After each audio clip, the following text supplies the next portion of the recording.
Alrighty, here we are on the Gateway Pundit. Jasmine Crockett blames who white supremes for violent crime wave.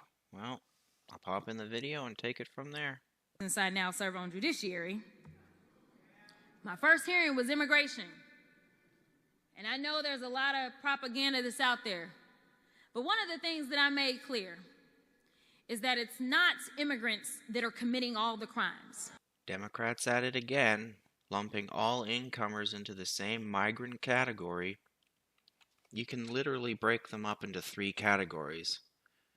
People who are visas, people who are legal, people who are illegal. Now, of the two, legal or illegal, which one does more crimes? The illegal one.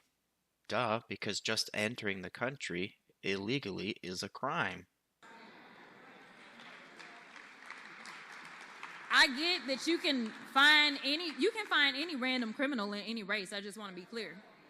I said this in the last video and I'll say it again. I heard a rumor that there's one race in the US that commits 50% of the violent crime, yet comprises 13% of the US population.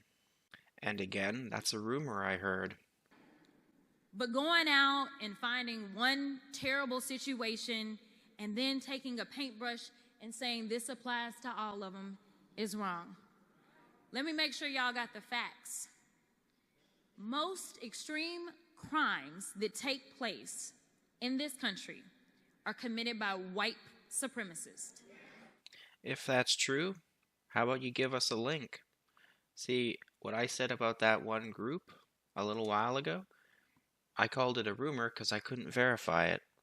She, on the other hand, is flat out saying that it's white supremes. I've heard people say that just being born white, you're inherently racist, and that you're a cancer.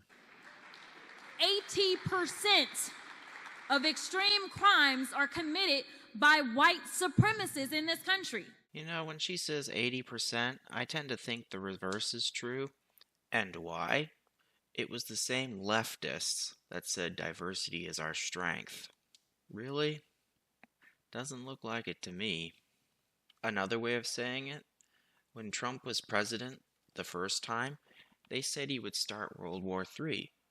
And yet, under Biden-Harris, we were closer to World War III than even in the Cold War. Do you know who went up there on January 6th? White supremacists. This ain't me just telling you this. You can Google this if you don't believe, but it was the Oath Keepers. It was the neo-Nazis. It was the Proud Boys. They are all white supremacists. Okay, let's look up the Proud Boys. Here's what I found. Enrique Tarrio, the now former leader of the neo-fascisti Proud Boys gang. So, is that what she's talking about? Because how could they be white supremes if their leader is Afro-Cuban? How could the Proud Boys be a white supreme if their leader is Afro? The two don't get along very well. It's kind of like how they said Trump was anti-Semitism, yet his daughter's married to a Jewish guy. It's kind of weird. And she also mentioned the Oath Keepers. Oath Keepers is an American far-right anti-government militia whose leader has been convicted of violently opposing the government of the USA, including the transfer of presidential power. So, does being anti-government make you a racy? No. Here's an example. Didn't Antifa come to power during Trump's first term in office? And Antifa stands for anti-fascism, because they thought Trump was a fascisti. So in other words, weren't they anti-government? But you know, I'm pretty sure there were racies in the BLM too. The writing was quite literally on the wall. Well, anyway, that's it for my thoughts on that video snippet. Take care out there in Clown World.